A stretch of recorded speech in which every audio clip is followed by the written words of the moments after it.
sit, it's pleasant to hear the sound of the birds outside.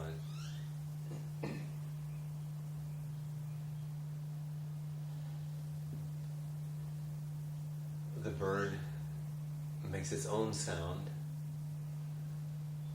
We don't really know how that comes forward.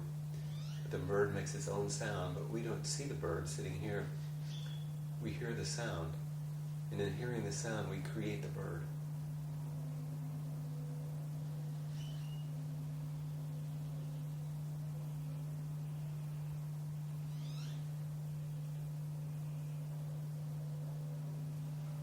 The cars move up and down the interstate in the distance, or maybe pass by the house on the street.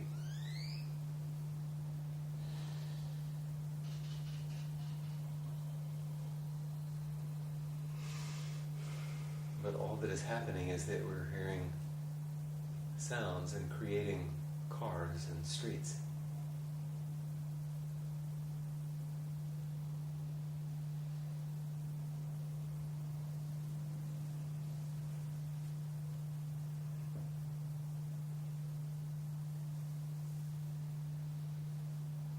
Maybe it's the same with awakening or emptiness.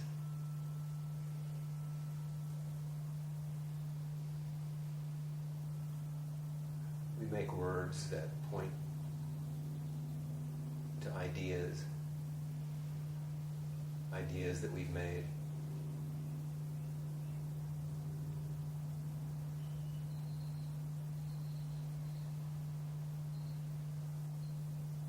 But emptiness or wakefulness has created us.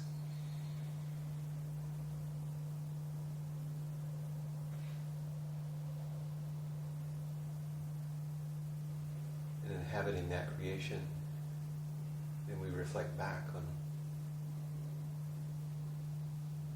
emptiness or creation.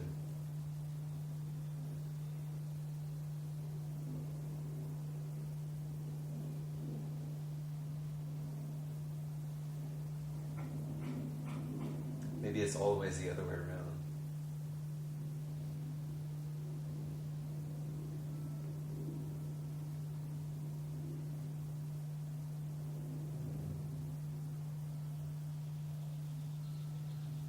Always new.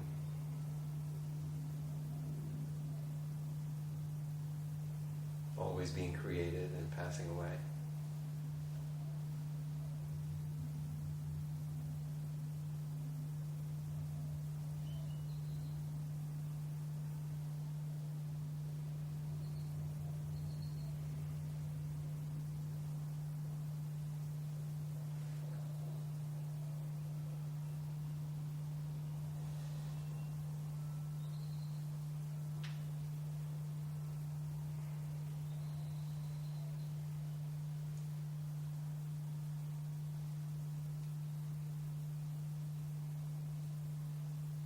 Always mysterious and inconceivable, but showing up in ways that are so ordinary. Just a little pain in your knee, or a gurgle in your tummy, the click of the camera, the sound of the bell, a thought about going home. Very particular things.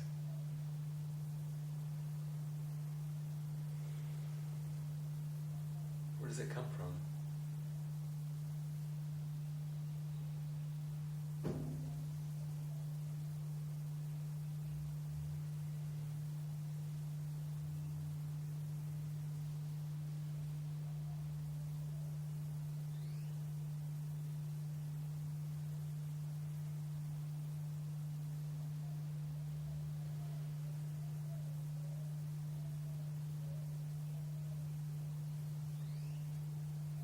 The life we know is not actually the most interesting part.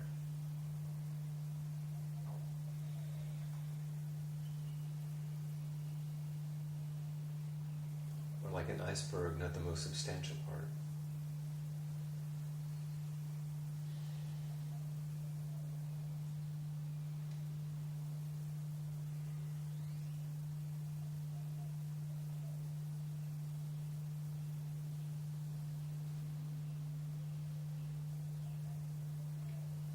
does it take to begin to open to the life we actually don't know?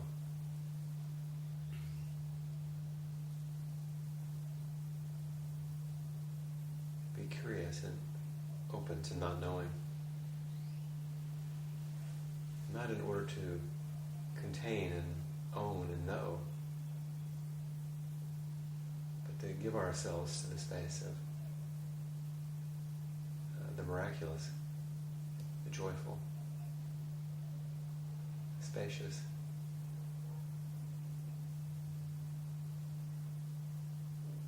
And know it not as an abstract concept, but as sweetness and kindness, a quiver of vulnerability or tender care. That's what it means to be human.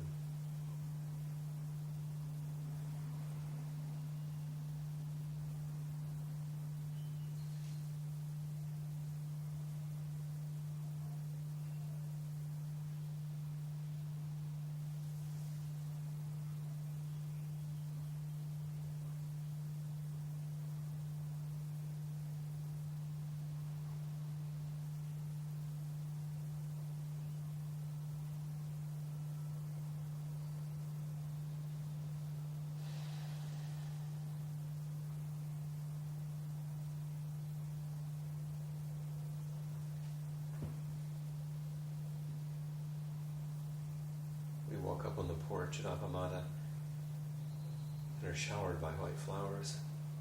The sun comes through the new leaves of the maple like stained glass windows.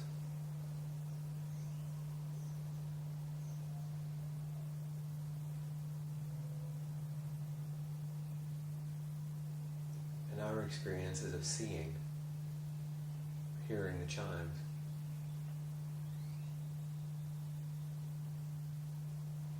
light hits our sense organs of sight. Vibrations impinge on our sense organs of sound. And a world is created in these marvelous things called a body and consciousness. You can create it sitting here without even being out there.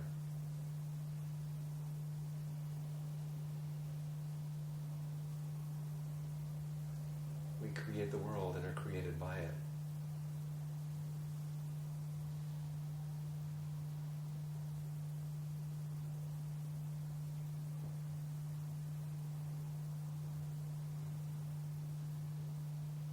And our stories that we read from our ancestors and the ones that we bring forward help us find just a little more space and a little more ease in the mystery.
Come on in.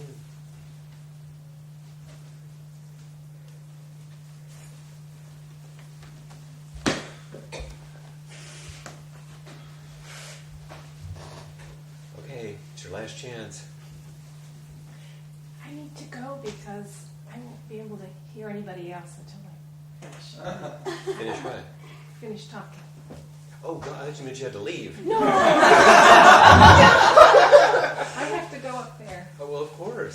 I said. It's your last chance. Go for it. I'm not as ready as I would like to be, but here goes. Who is ready as they would like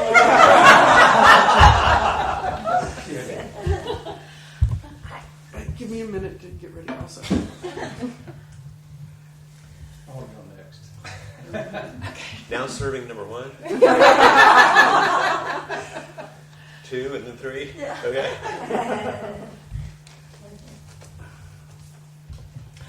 Okay, You good? pretty much. Do we need to move closer? Yeah, I zoomed my leads. Hi, Lori. Calm my beating heart. I can't. So, You talk to them. I'll sit up here with you. thank you. So we talked about something the other day. This dream that I had. If you talk to me, it gets too quiet. Okay. And so, I don't. We had talked about something. Yes, we talked about it. And so I had intended to write more, and I did write some more, but anyway, so we're just going to have to start where we started before, and Please do. so here goes. Because I haven't added much, and I thought maybe in doing this, maybe something would come up. That's kind of how it goes. Good. Yeah, okay. it's in the offering that the unexpected happened. Okay. All that stuff I said, I had no idea. Oh, really? I just made it up because I heard the birds, and I thought, that's very interesting. You can hear the bird, can't you? But what if you turn it around? I mean, I'm creating the bird. I see the bird by using some signal that came, and on and on and on, and it just kept on going. I'd never thought those things before in my life. But did it land somewhere? Yeah.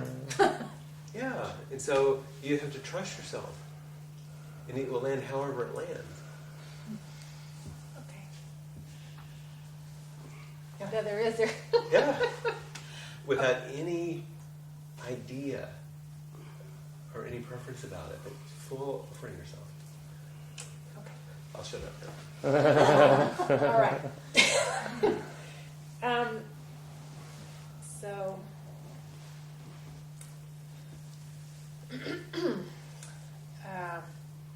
I'll just preface it with, I had this, I was sitting in Zazen one day, and this voice came that said, who is the I that you staunchly defend?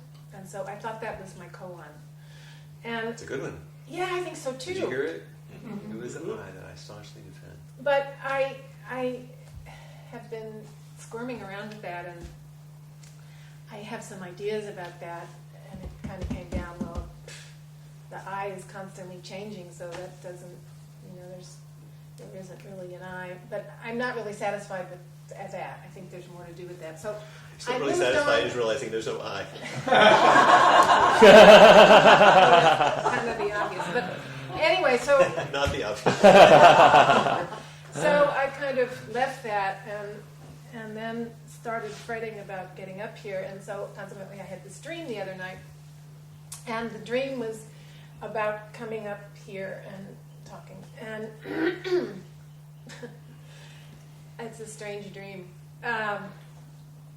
So the group was changed. It was a different set of people, but it was still the situation. And so I was sitting, I hadn't come up with Flint yet. I was sitting next to someone, and all of a sudden I heard this most incredible music, and it really grabbed me, and I was so into it, and so then I started moving with the music, and I started kind of, drumming and so forth, and totally oblivious to the fact that I was drumming on someone else's knee. And at some point, the other person said, "Do you think that's good for my knee? I do have a chronic knee problem." And oh my God, I'm so sorry. I had no idea I was doing that, and I thought that was interesting. So then I turned, and I was going to go up and sit with Flint. I lost the kind of order of this, how dreams are. I think what next happened is you came in, and then you spun around and turned into this eagle. It was the most amazing thing. Yeah, And giant bird, you this said. giant bird. and your wing came all the way over me, and you settled. And That you were enfolded. yes, and then the next thing I looked out, it's like I was really spaced out. Anyway, I looked out and I saw this beautiful picture. It was the most incredible thing. It was like seeing a real Van Gogh or something.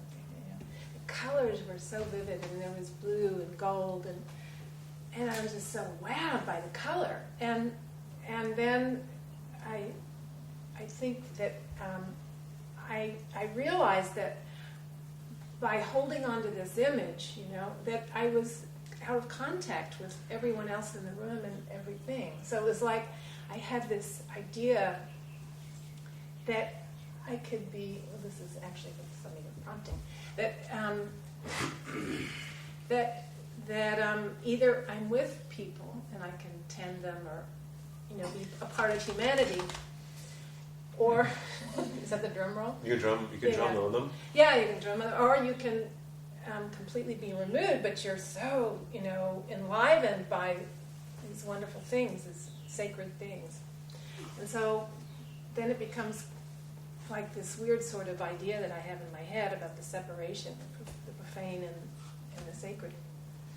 So I've been thinking about that, and I think that's my koan.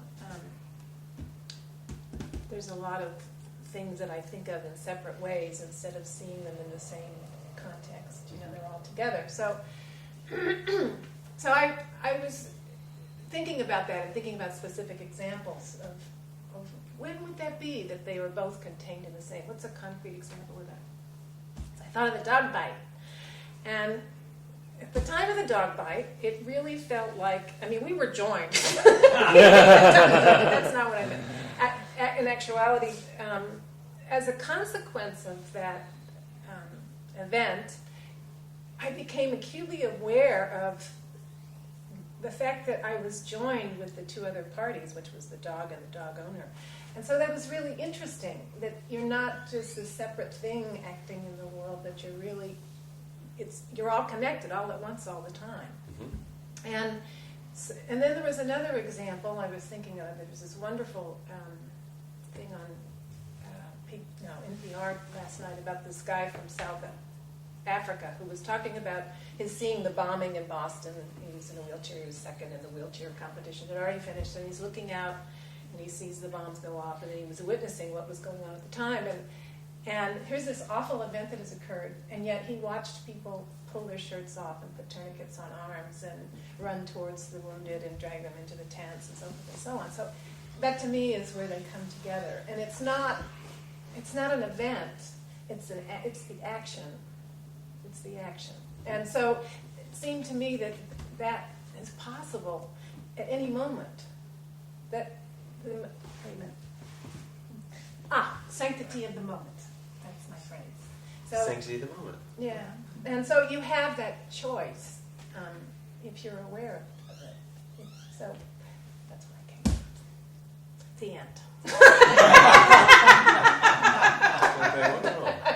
So there's no poem and no explanation, but that's what you get. The first time I was ever in a zendo, the very first time, and the first time I ever heard a Dharma talk was at Green Gulch, and it was Rab Anderson when he was abbot, and I don't remember understanding anything he said, and I don't remember much about that day. It was a one-day sitting, except that it was horrible and painful and shocking. But I do remember the last thing he said at the end of the Dharma talk before he stopped, and there was no explanation after it. The last thing he said was a question. Is it ordinary or is it holy? Yeah. That started my Zen career. Yeah. Is your question.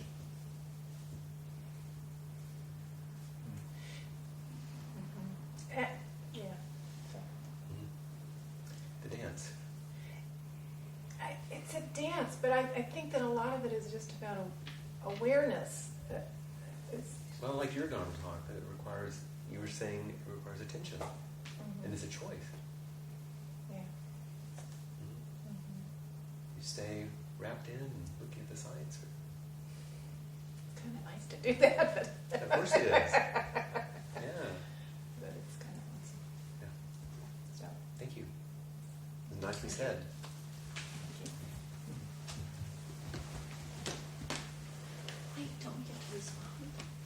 Pardon? Don't get to respond. Oh, that's right. I completely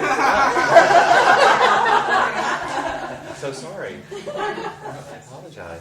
What does it call forward? How could I have forgotten? For me, it called forward this photo.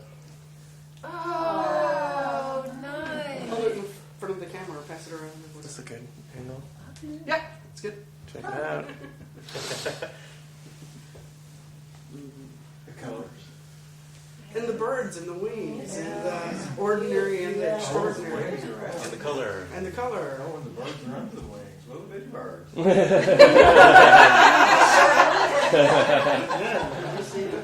Fledglings. I will say one thing, that description of what happened to the bird. Now it's just the tail. Somebody touched the screen. I touched it. There you go.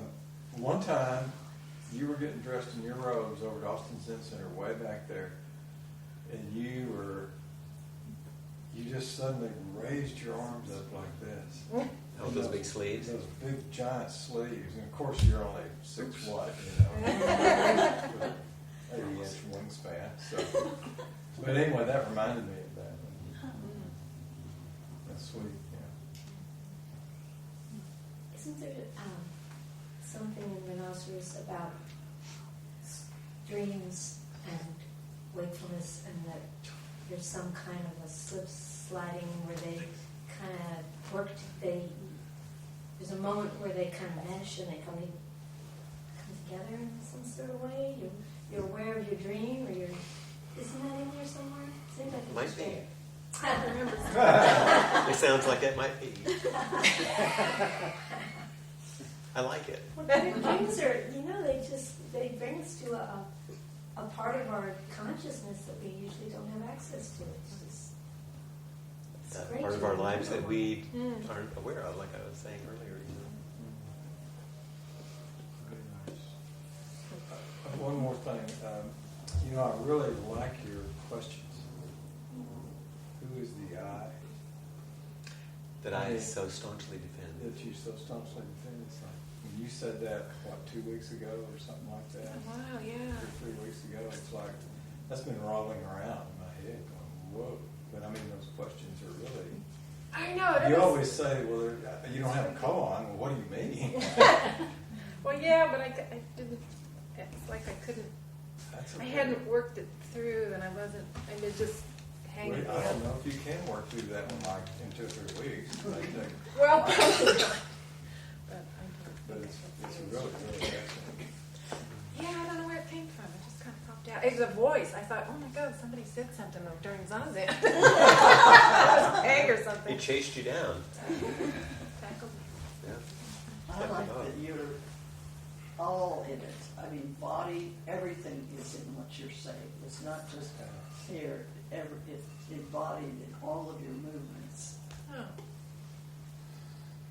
It came back around to sort of what you were talking about the creation of the bird, idea that like that painting. I think we've all seen things like that in our dreams. Like that is somehow of you, residing in you. Like a painting or an object or a interaction somehow. And that's incredible. And I don't know that I can like put this to words yet, but I've had this recurring sense or thought that's been coming up recently that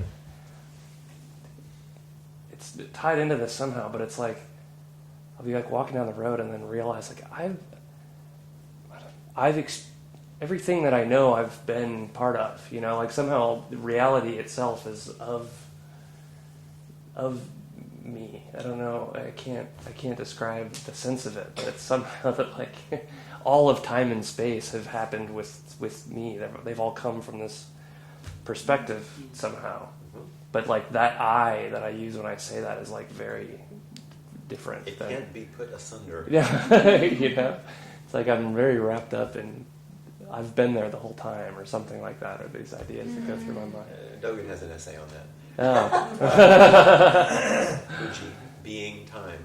it's intense. Time is when it being. comes. Yeah, it is. It's one of his hardest ones, but it's like very It's penetrating. like I only know I've been born from like hearsay. You know what I mean? Like it's I'm very imminent, in the world somehow.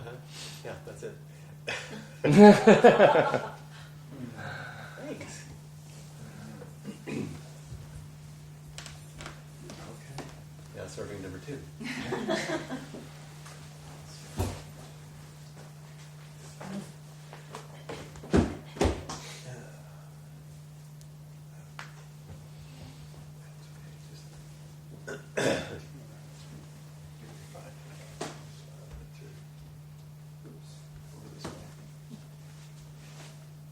On my left signal. Maybe you turn. Sit. Good boy.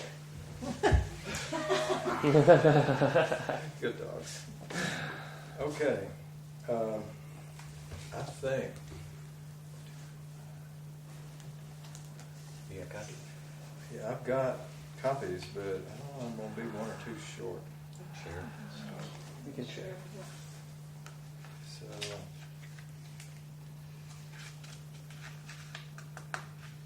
and I just want you to know that I feel just like you do. It's like, I ain't ready for this. I mean, I haven't had enough time.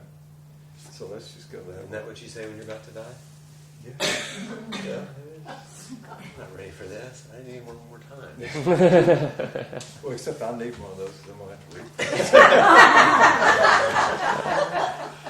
Sorry. There are 2 sheets, right? Yeah, there's 2 sheets, 2 separate sheets. I think they're going to be Oh. Yeah, there's. You need one of each, or get close to someone that each has each one. Some more of that one coming.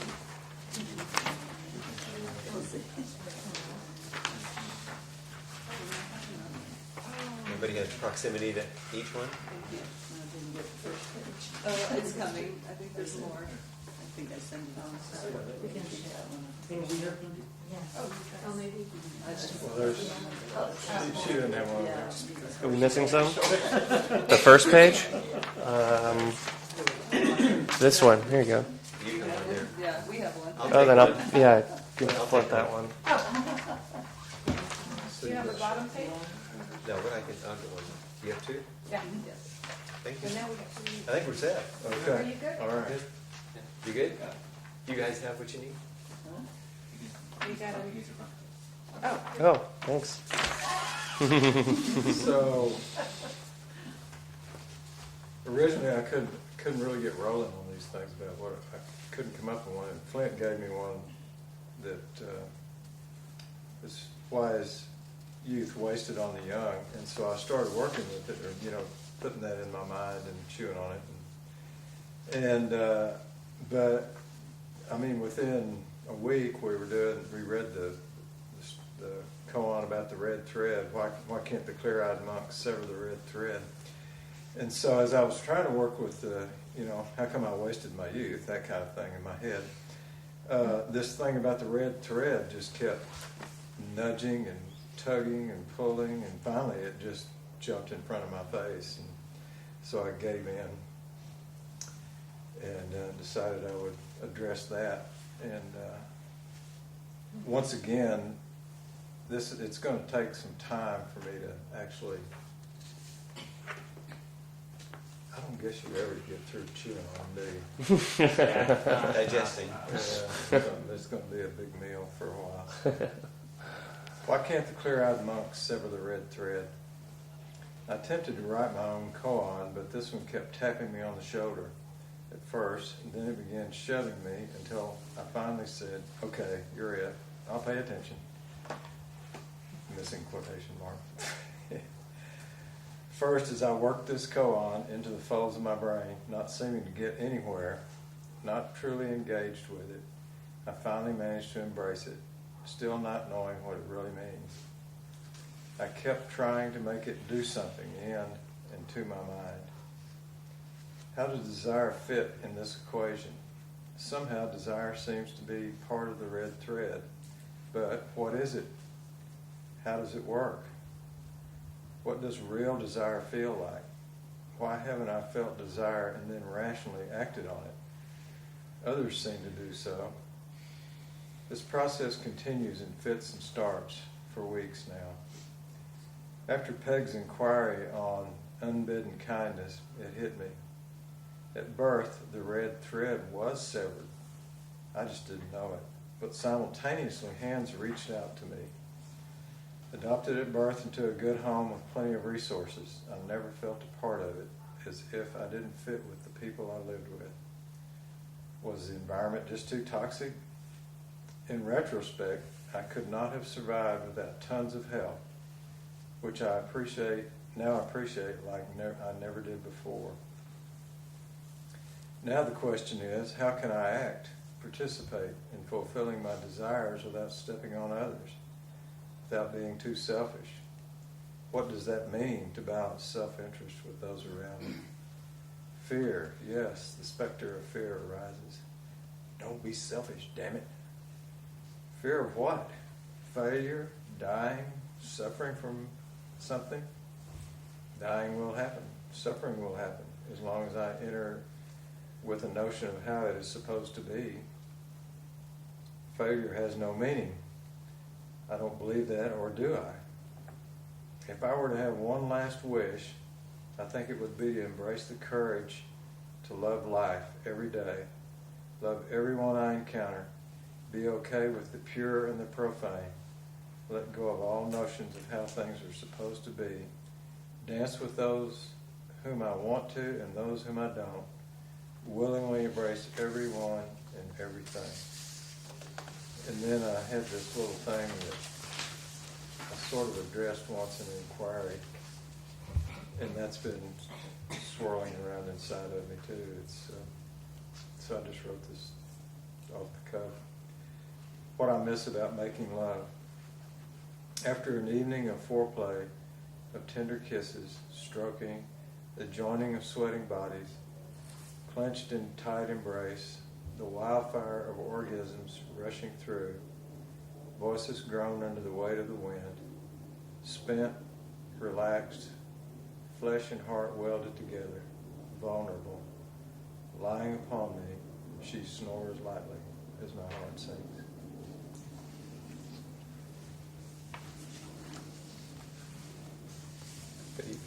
That's all, folks.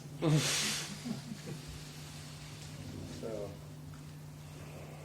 you know that this concept of, you know, it's all wrapped up in all my stories, all the stuff that I told myself all my life.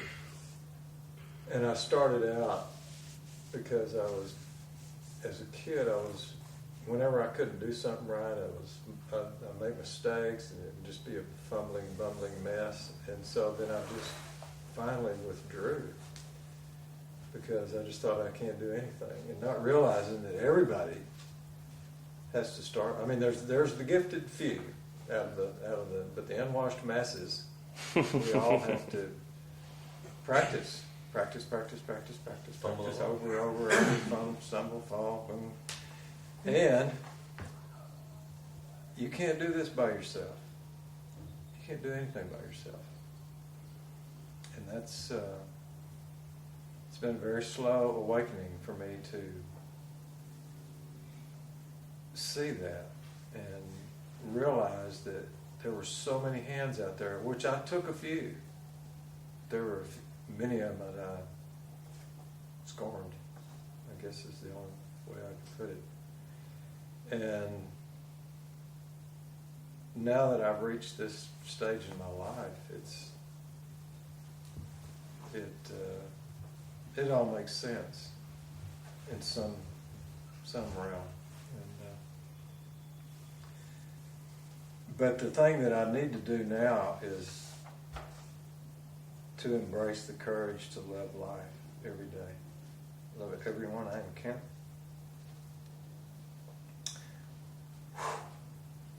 Just let go of the stories and just dance. What breaks open? Well, it's that vulnerability of the heart. And when you talked about last inquiry, when you talked about the what does it all mean, and that's when I really realized that all this fear or anger and resentment. It just, I've heard the story of, you don't feed the hungry wolf, but I seem to relish in doing that way too much. But that I like living openly and vulnerably and with my, if my feelings are hurt, it's okay.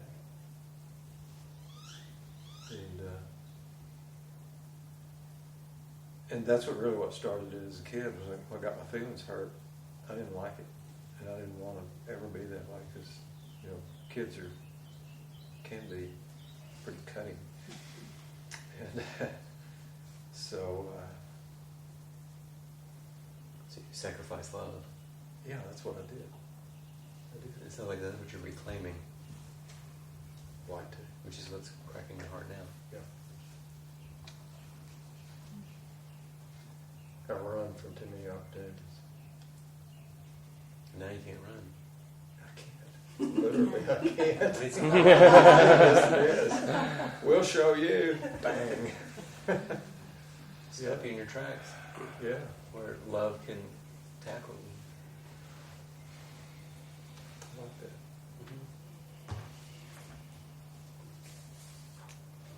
So, So ask them a question. huh? Ask them a question. Ask him a question. Yeah, what's coming up? What comes up for y'all? Well, baby. Inspiration. Oh, wow. What's that? Inspiration. Inspiration. Thanks. You're just so full of love to me. The first time I saw you, your eyes just had this brightness and energy that it just pours out of you, and I love being around you. Wow. Thanks. Yes, if you didn't have a lot of practice as a kid, you're getting really good at it. I had a lot of practice running. Really good at it. No. Okay. Sorry. Thank you. I definitely feel it, for sure. Thanks. Is there such a thing as enlightened self-interest? Did I hear that somewhere? Because self-interest, if we don't take care of ourselves and our body and our mind and our welfare, how can we be of any service? That's true. Is that what that means? Did I make up that phrase? No, you didn't make the phrase up. I'm not sure why it was invented, but Yeah. that's one use of it.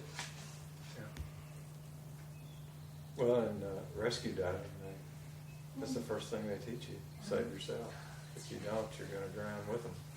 Also in the Bodhisattva vow, Say that beings are numberless, I vow to freedom. It doesn't say beings are numberless, I vow to free all of them except one.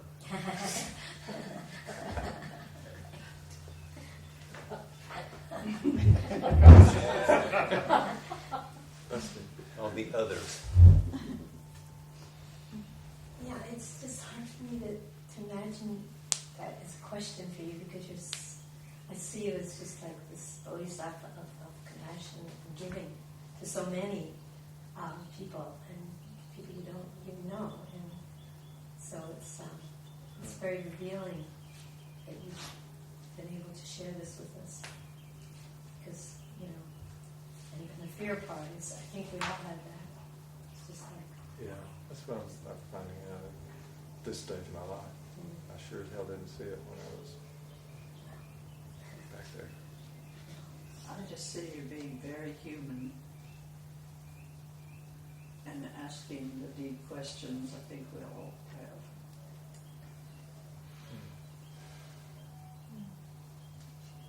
Well, something else that's come up with all this was forgiveness. And there is no difference between forgiving someone else and forgiving yourself, but I think there is. Does that make sense? There isn't, but I treat it that way. I readily forgive anybody for anything except me. That's what I've also come to notice. So as you hear the comments that you're hearing tonight, there's a consistency in them. Are you letting that in? Yes, I'm taking it in. So that's the inflow of self-forgiveness. Okay. Because if you receive what they're saying, that's self-forgiveness. I accept what you say instead of what I feel about myself. I accept what you say. Rather than... It's interesting, isn't it? Rather than believe my story Yeah. about it. Yeah. So,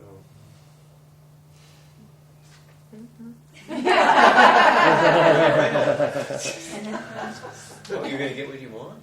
yeah, that'd be sweet, wouldn't it? Yeah. Well, I keep hearing your voice go, stop it. Just let it go, drop it. Well, I mean, we can tell how powerful the yearning is if you would write something this naked and honest. But basically, you're saying, I'm not holding you back. Well, that's what I'm trying not to do, hold back. So, Well, I'm not trying, I'm just not holding back. Let's just say yeah, do you experience anyone holding back in response to you? No. No.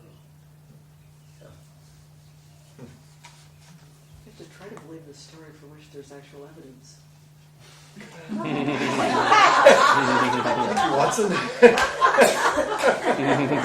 The brains in the room. It's a radical notion, but It's really weird how yeah, it's just, turns everything around. Like I was talking about. What creates what?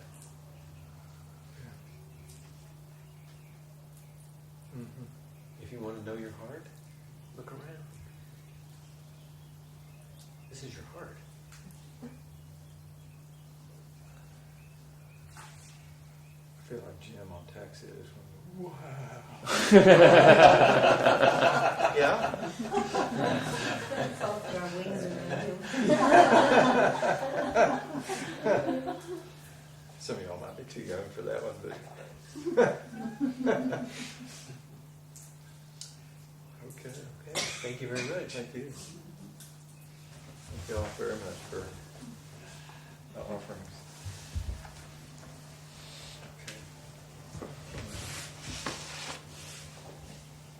Whoa! Hello. So you think you're going to run, do you? We hold you over. Get both of them under you. Spinning. Okay, just breathe. You can take it back to your seat before they go in. Okay. I can move before they. Okay.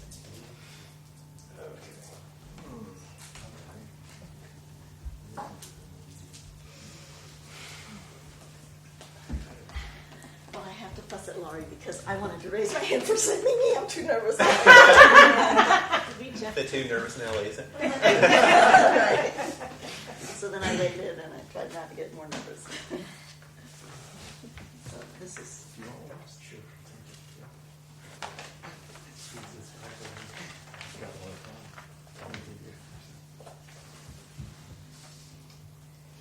Do you want cushion under your feet? That's right. Just checking. The little girl needs to be here. Yeah, right. Are we going here? No, I'm No, fine. she's okay. Just checking. So, I have to read it because I just have to read it. Can't just And talk. take your time. Okay. Does the wall have presence? That's the koan. I've been thinking about presence for the last few days, and let me tell you what started this for me. Last Saturday, I went to a small gathering of folks who do miksang. And miksang, which means good eye, is a type of contemplative photography taught by some practitioners at the Shambhala Center here in Austin. The fellow who hosted the gathering lives off Burnett Road, close to St. Louis Church. So we spent about an hour doing street photography. During that time, I wandered in the direction of the church, and after taking some photos outside, I went in. I have deep roots in the Catholic Church, but am no longer connected to it as a practitioner. It was interesting to wander into the big complex of the church that was quite alive for a Saturday morning. There were people waiting in line to receive the sacrament of reconciliation. Some women were cleaning in the main sanctuary. A whole line of children with their parents entered the church for some kind of instruction. And in the side chapels, in the shadows of silence, there were scattered worshipers kneeling at altars or standing before statues.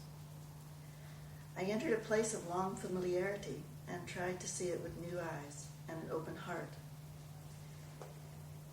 After making my way through most of the different parts of the church and taking some photos, I was about to leave when I noticed a sign that said Adoration Chapel. These were my favorite places to sit in my Catholic days.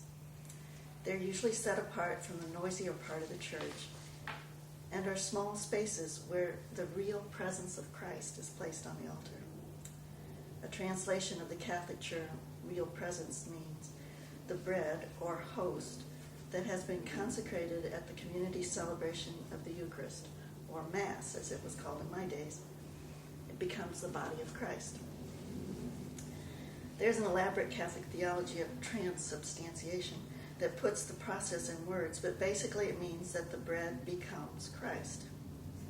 That host is placed in a beautiful holder, usually made out of gold, called a monstrance, so it can be seen and adored. In my Catholic days, it was my practice to go sit in that presence and see and be seen.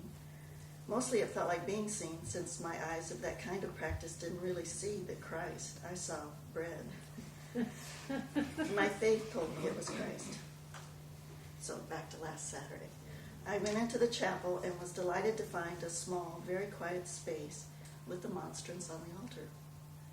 Several women were praying, some reading their Bible, and others deep in the silence. I sat down and felt privileged to join them. As I sat there, though, it occurred to me that this is a koan, maybe a Catholic one. The bread is the body.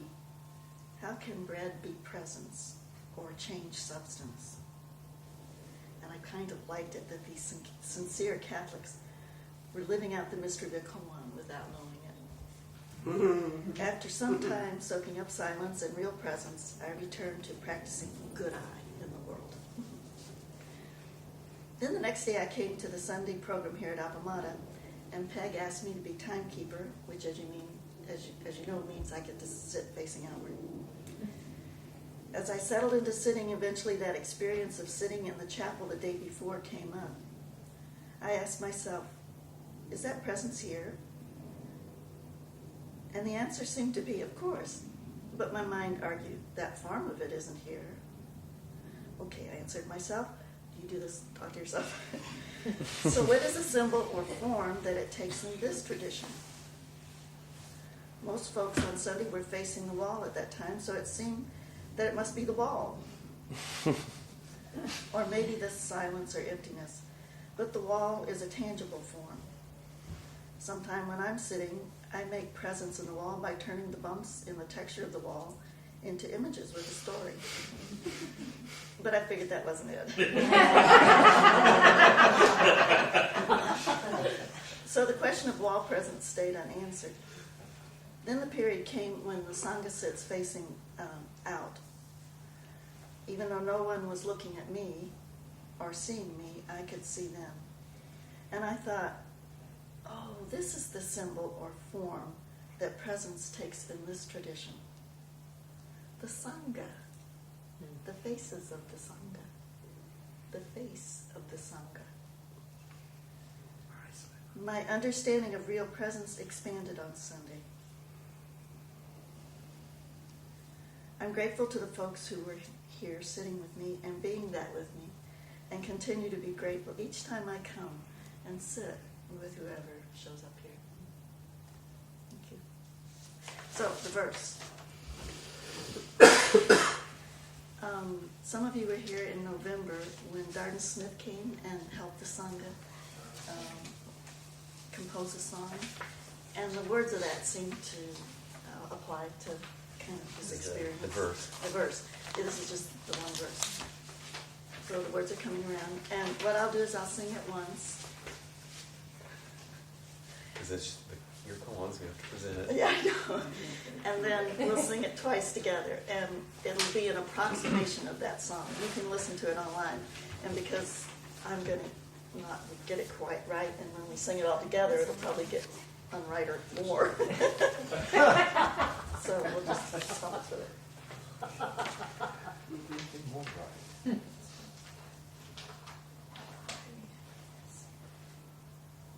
So you sing it to us once first, Yes. and then we'll follow you 2 more times Yeah. in the Buddhist tradition. Mirror, mirror of my heart, so close and so far apart, truth it pierces like a dart. Mirror, mirror of my heart. Mirror, mirror of my heart, so close and so far apart, truth it pierces like a dart. Mirror, mirror of my heart, mirror, mirror of my heart, so close and so far apart, truth it pierces like a dart. Mirror, mirror of my heart. Thank you. Now I can see you. I wear the glasses and I can't see you.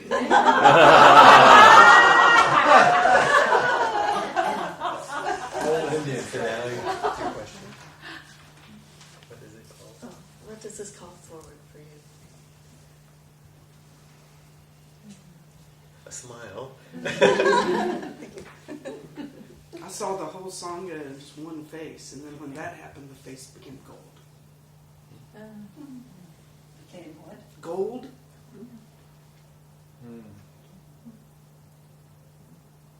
I feel real closeness, like kindred spirit, because I've had a long Catholic background as well, and it's a big part of my story. And there's a real warmth and mystery to it still, and so it's just lovely to hear you searching in those places as well. You never stop being Catholic. That's what I always say to people. And once you're in, you're in. Yeah. Even when you're out. Exactly. I really love the way that you could you explained. I'd never thought of it that way. The mystery, the koan of the bread and the body, and that's a really beautiful way to think about it. And that the only way to understand it is you take it in. Oh, You swallow it. I mean, you take it in. oh yeah. Cool. I didn't You think don't of try to figure it out. You ingest it, which is what you do with koan. Gee, I missed that. I don't think so. You went a certain distance. I'm just adding to it. You know, I felt genuinely grateful because I thought it was beautiful. I was grateful for beauty, and I live with those questions all the time myself. You know, I'm ingesting it, intimacy, and the ability to find, is it holy or is it ordinary? Right? And holiness everywhere. Ordinary bread, holy body. Yes. I think what you said is collecting what's happened here. The song in the face of the song, that's what I have from this group. And your words did it. Yeah, and folks did it all through the class. It was wonderful. I was drawn to the journey, following what is being called this chapel of adoration. This really resonated from me. I'm not Catholic. To having you described this tucked away place called the chapel of adoration, where people can go and be in the presence. It's just like, I followed that in there. And what came to me is, in the chapel of adoration, I was flesh and became bread. Chapel of adoration, Well, that's lovely. I was flesh and I became bread. reach again tonight. Mm-hmm. It's beautiful. Mm-hmm. I noticed, and I'm just kind of echoing a little of what you were saying as you were reading this story, because you told the story well. There was a certain quality, I'm not sure what it was, but as you were telling it, that I was almost cheerful. Just listening. There's some sort of vulnerability in this the simple way you follow that, when it was calling, you know. It's really nice. You touch something. Even beyond cat language, just something universal in that form for me. I felt like it was very personal the way you went through, the sitting period and the wall, and the back of the wall, and then there was like the turning, like the mind turning to the outside and the faces, and it's like inspiration. It's just like the world just opened up at that instant. I felt that way. Anyway, it seemed like that's what you were saying. That's what it called forward. Yeah, that's what it means for me. It's beautiful. I like the way you connected what goes on in the Catholic Church to what goes on here, and that they're actually living their koan. It's like what's universal. Yeah. Even with the different forms and different things, but what's universal? And presence is a lovely way to. And then the monstrance, you call it. Yeah. So that must be the root of demonstration, or it's the demonstration of it. Oh, maybe so. I guess. It's round, about this big, and it's very ornate. And sometimes it's embedded with jewels, and then right in the center is the host. So it's a very striking focus. Can we just look at The lotus throne.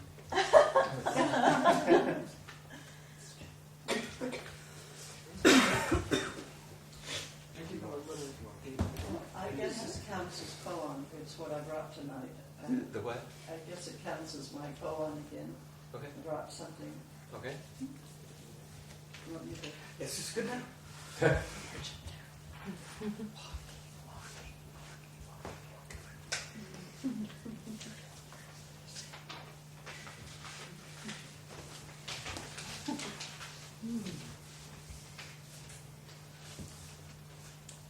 I only brought it on one sheet of paper because it's a work in progress. So I worked on it most of today, but I always feel when I'm writing that if I save it the next day, it's going to be better. So this is what you get. I just wanted to have some kind of a thank you for what this has been. And here's how I did it. Process, koan, and painting. In the moment, deeply sharing, grateful for being heard and loved. In my private struggles with koan practice, I write my thoughts and see how I grow as we here search together. As a painter, my work evolves from the first unplanned marks. I have paper and paint ready. The process begins. Each beginning evolves and changes. I see something I had not seen before. Showing up for our koan searching together in this process as we share our thoughts, we are present for each other. We are so alive, I can feel this between us. I'm grateful for your caring and for the compassion and support that we share. And I offer this image, a result of the process in painting. It is one of my works that went on a long journey before it came to rest as it is. Try not to do it upside down. Let's see if that's right side up. Right side up. It's right side up. Wow. Thank you. How fun. Same with the silver light. It's like Gloria's Dream. Yes. Yeah. Beautiful.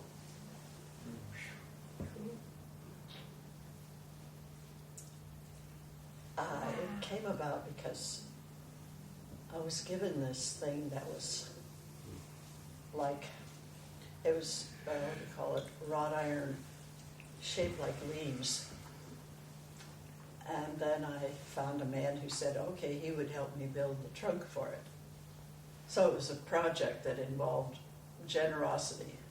He came over and he brought a tube of poly, PVC or whatever, and then I covered it with leaf, like, palm trunk. And I made a little joining thing so we could stick this thing on and bolt it on. And then I thought, okay, I'm going to make this into a tree. What will I use for the fronds? Well, I had some paintings. I paint on paper, and I had them rolled up. And none of them felt like they weren't satisfying as paintings. So I took them and I cut them in the shape of fronds and glued them on this thing.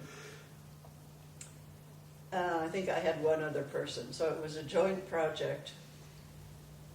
And this process actually probably took years because I had those paintings from a long time ago. So it's what was revealed, and how it came to be was certainly not known in the beginning. So it was showing what the process is. And that unending interconnectedness. So this was, I just did this as a way of saying thank you because our working together here, I mean, I can feel it in the room. I don't know if you can. It's not you, it's not me. It's just a wonderful, vital, alive thing to be together.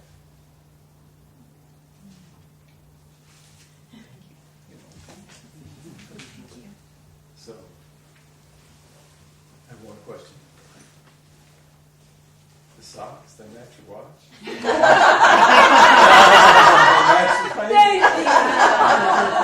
You noticed. I was wondering, did you do the socks like that? You like those? Yeah. Love it. She's an artist. Yeah.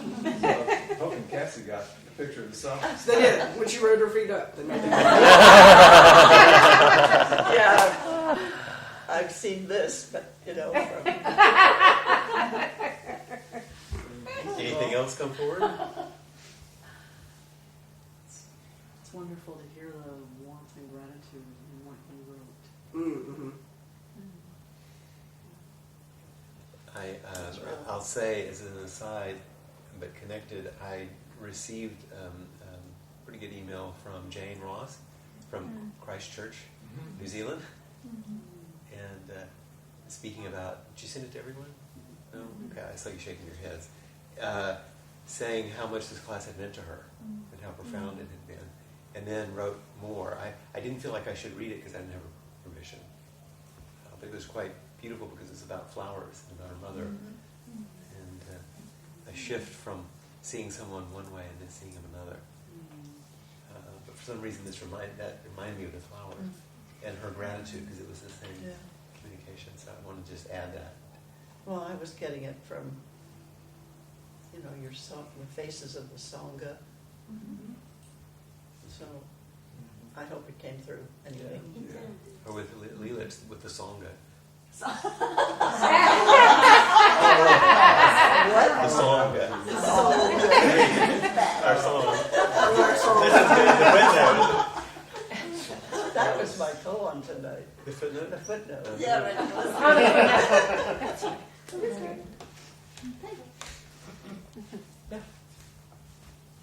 Is there someone else? Doesn't matter. You're next.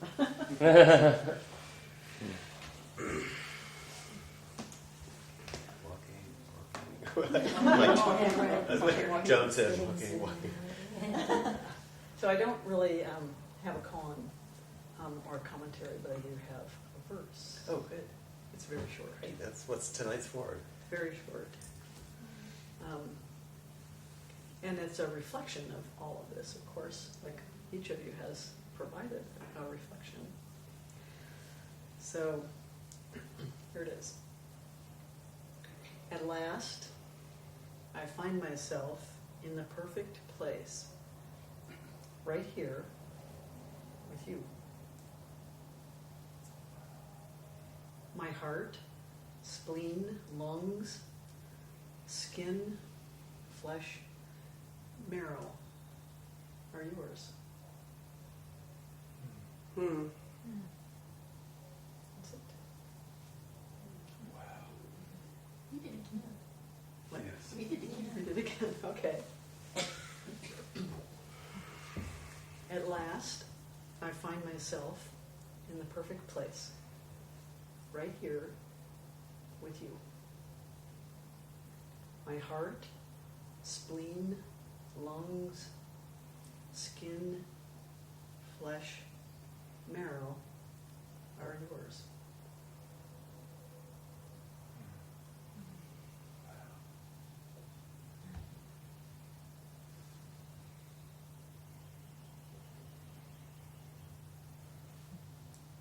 That's it. I love it. I'm around too. Any comments? Other than the silence and space that ensues. The at last I found my perfect place. At last, I find myself In the perfect. in the perfect place. That speaks volumes. I mean, it's like, ooh.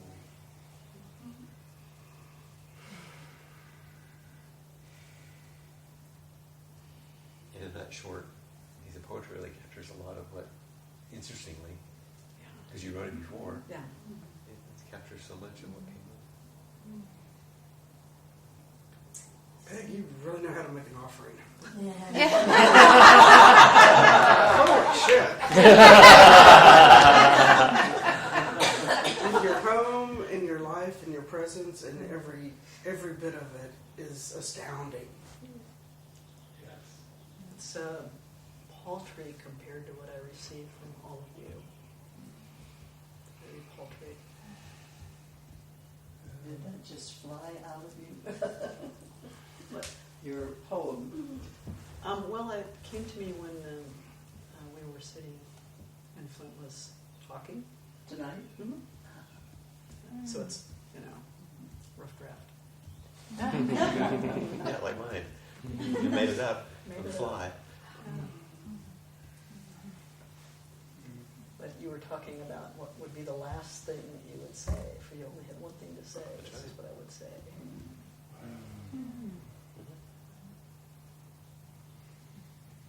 Did you put that online? I suppose it's. Just I'm going to put it online. Be on the video.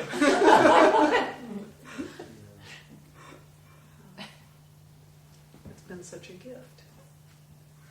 The presence of each of you. Such a gift to me.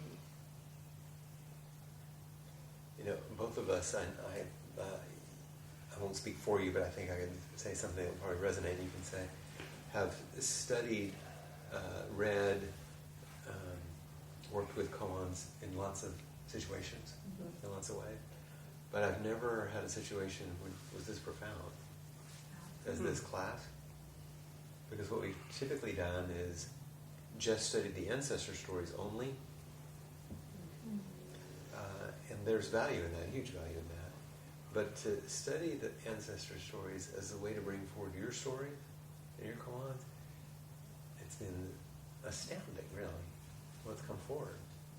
Because you have ever predicted the depth and amazing inspiration and the vulnerability and the quality and the complexity of what's come forward. Well, and normally koan study is such an individualistic practice. It's you and the teacher, and Yeah, you're often. working individually on the koan the teacher's given you, and it can be quite isolating in a way. Yeah, You feel almost secret. feel lost in the fun house with it, you're all alone. and then sometimes we have classes where we study the old koans, and that's something we do collectively, but this is a different process of working directly with koans that you bring and that emerge, and then that relational quality of it is quite different, I think. and as a big part of the deepening of it, the whole experience. One Some that, level koan practice. one that struck me in the book was the ancestor one in particular. That was, why did Bodhidharma bring, come to the West? I forget how they phrase it in this book, but, and then the cypress tree in the garden is what Zhezhou says. And that chapter ends with John Tarrant saying, if you are the ancestor, like, what would you do now? It's this, like, call to, I think, do what we've been doing. And I felt very grateful for that when I... Yeah. Well, we are the American Zen ancestors. Mm-hmm. It's the Seriously. truth. Yeah, it's not like a not metaphor. partially, not a little bit, like, and not those other people, but not me. That's Well, I objected to the whole idea of koans. I see it differently, but I think it's being invented right here. Because to look at the books and the old stuff, I mean, you said they used to do this, where they talked about it, but I don't see that it was as rich as what we're doing now. I don't know. In different contexts, so who knows how they did it. But in the ways I've done it in the past, all have been useful and productive. I just never quite done it this way. And so I'm very gratified by what's come out of doing it this way. And so it seems to be a way we could follow, It's interesting for me because I'm glad that you did it this way, because I would never have had the confidence to believe that I could write a koan or that I think in ways of koan. So it's like this really masterful, those guys are really good. Practice, they've practiced for a long time. They're really tricky. Level as a Right, there's a whole other level that for me to feel the confidence of a group of people to allow myself to share, that was very powerful for me, just to begin to think of it as a personal. Yeah, because what it is like going to the absolute most intimate thing, not the most esoteric. Right. I mean, cutting all the way. Right. Instead of trying to apply somebody else's most intimate thing, you're using your most intimate thing. Yes, that's a really nice way to say it. And I still feel the impact of yours. It was so powerful. So do I. Yeah.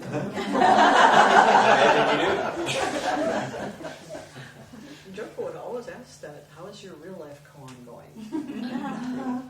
Every day. It was interesting when you're reading in Harsa. I could taste that it had a distinct taste of your poetry. And it's very different to say because, it's not, we're not eating anything, but it has a very distinct taste and vibration to it. It was very, you could just feel, on my tongue, like, wow, that's what it is. As she was reading her, so very, I don't know what would be the good word for it. Maybe you could call it precious. Do you know the chant that we do in a traditional Soto temple before Dharma talk? In English, it says that unsurpassed, penetrating, and perfect Dharma is rarely met with, even in 100,000 million kalpas.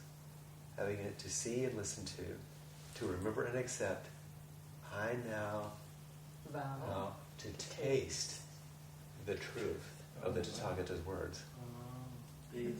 So, like, taste the truth? Yeah, because somebody asked what you said, I don't remember, but I could just, that was this taste, like, wow. Because it's so primitive. It's not think about. Yeah, it was not, I didn't feel it here, I felt it somewhere else. Yeah, it's a body sensation. It's the eating of, it's the taking in of the host. It's the taste is there. Yeah. It's the blood. The red thread. So, anyone else have anything in these last few minutes that they want to bring forward? I got the girl. I'm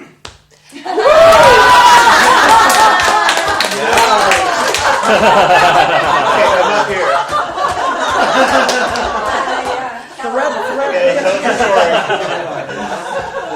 Well, yeah, for sure. Like a month later, we stumbled across each other again, and it was nice. You got sorry. And I think what's been so special about it is this is the first relationship I've been in some time. And It's turned into a relationship? Yeah, I've been seeing her for a few weeks now. Wow. Yeah. Thanks, Koan. And the whole thing is this constant. This shit works. It's like, yeah. He said, "How's your real life going?" I couldn't help it, say. But it continues. The first one you've been in a long time. Yeah, and it's like, when we meet each other, it's very like there's this presence and this challenge about it. And I have this tendency, I think, when I get into relationships to make at the far end of the spectrum, I make it some cosmic event. I look for signs and oracles and things. This was meant to be. We found each other, and it was soulmate. Yeah, it's this kind of externalizing. I think a lot of the responsibility and intimacy of just this presence And ultimately distancing. Yeah, and we're just two really messy, kind of weird people, just really into each other, and it's Cool. kind of it's been great. Sometimes I'm really enamored, and sometimes I'm just kind of And something about that Relationship. is great. I mean, for me, it's new territory. Good. Especially to come out of such a intense, process. I haven't told her yet that there's probably 20 minutes of video of me on stage.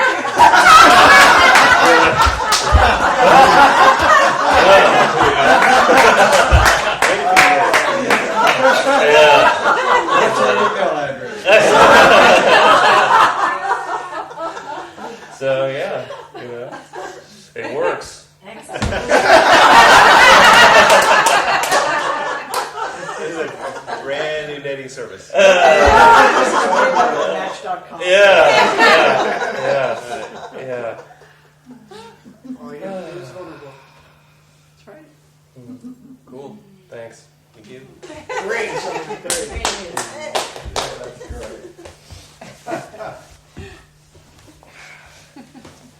I've been waiting.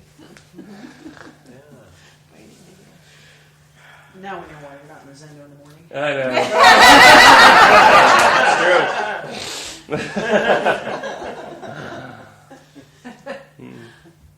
Anything remain? Just anything you want to say, not even something you want to come up with. Thank you for Say to our group. Thank you for doing this. Thank you. Thank you for For showing up so wholeheartedly. Nothing happens if you don't show up this way. And so amazing. Thanks to both of you for making this entirely possible. Otherwise, it wouldn't happen. I was terrified about this class, and you said, "Oh no, it's going to be different." And I thought, "We'll see." And How many times have we said that to each other? But it's really been wonderful to have it, just the way that the Koans have worked through. They work through you, and it's not a mental activity particularly. And it's not a mental activity; it's just something else. And I just really enjoyed it. It was a play, which I really enjoyed. So. It's interesting that you say it that way. I was looking back at a couple of notes I had made for the first class where I had to say something.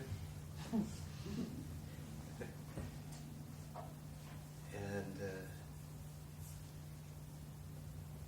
this is pretty much, I guess, what I was saying earlier. What if we actually do not understand our lives? What if underneath or behind the life we think we're living is a bigger, wider life we're living but we don't know? Koans focus our hearts beyond the circumscribed lives we can see and turn us toward the lives we can't see.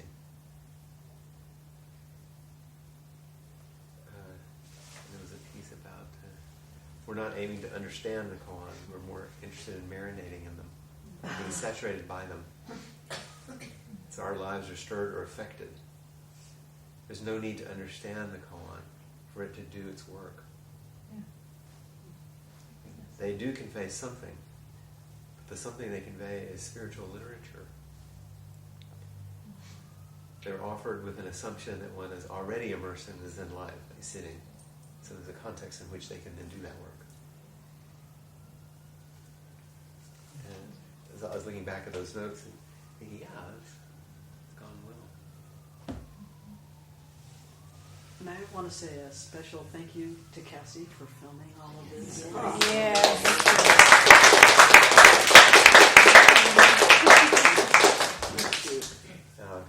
I also get emails and notes from people in other countries, in other cities, at other times, who are really benefiting from some as close as this city when they miss a class, or in San Antonio, or Dallas, or Lancaster, England, or wherever.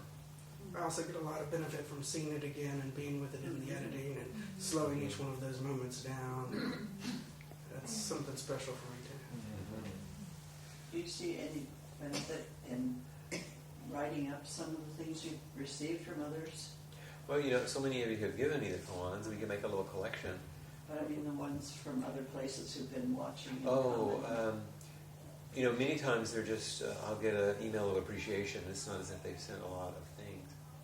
And sometimes they do. I'd have to get their permission for that.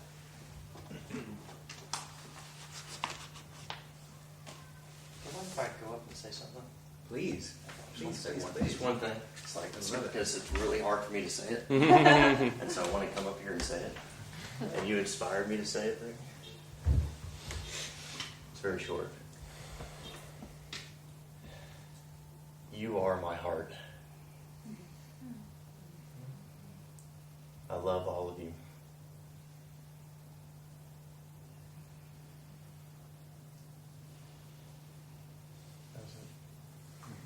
So I'll say it in a different way. You are my heart. I love all of you. You are my heart. I love all of you. All of you. All of you. You all. I love everything about you.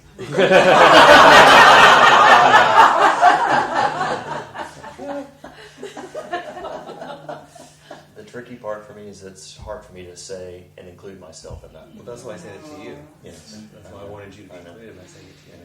Because that's kind of where you left off. I know. So that's beautiful. Come around like that. So. You can edit that. I love you right back. I will.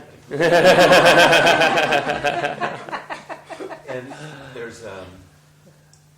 was a poem I thought about reading here at the end, which you're already demonstrating really well. And I'll have Cassie put some links, I think, along with it. So I'm going to put a link, give her a link to the poet reading this poem. In some ways it's not as potent for me to read it, but it's apropos, so I'm going to read it. And then I want you to do it. It's a poem by Stanley Kunitz, who was poet laureate when he was like 65 or something, and won like Pulitzer Prize at 85, and wrote until he was 100. And this is the last poem that he wrote. And the reason I want you to watch it is you can hear it. See, it has some potency in the poem itself. But when you watch him read it, you see the enactment. You see the whole body of a 100-year-old man doing what a 100-year-old man has to do to express it. It's called Touch Me. Summer is late. My heart. Words plucked out of the air some 40 years ago when I was wild with love and torn almost in two, scattered like leaves this night of whistling wind and rain. It is my heart that's late, it is my song that's flown. Outdoors all afternoon under a gunmetal sky, staking my garden down, I kneeled to the crickets trilling underfoot, as if about to burst from their crusty shells, and like a child again marveled to hear so clear and brave a music pour from such a small machine. what makes the engine go. Desire. Desire. Desire. The longing for the dance stirs in the buried life. One season only, and it's done. So let the battered old willow thrash against the window panes, and the house timbers creak. Darling, do you remember the man you married? Touch me. Remind me who I am.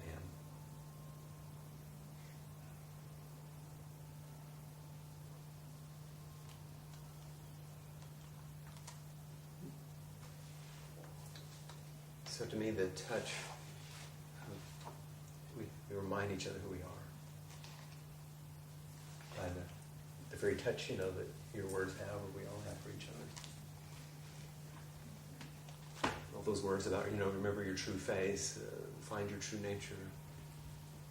It comes in this simple love of someone saying, connect with me, so I can remember who I am. And that's what you demonstrated beautifully. Couldn't want more, really. So, thank you. Thank you. But do watch Stanley read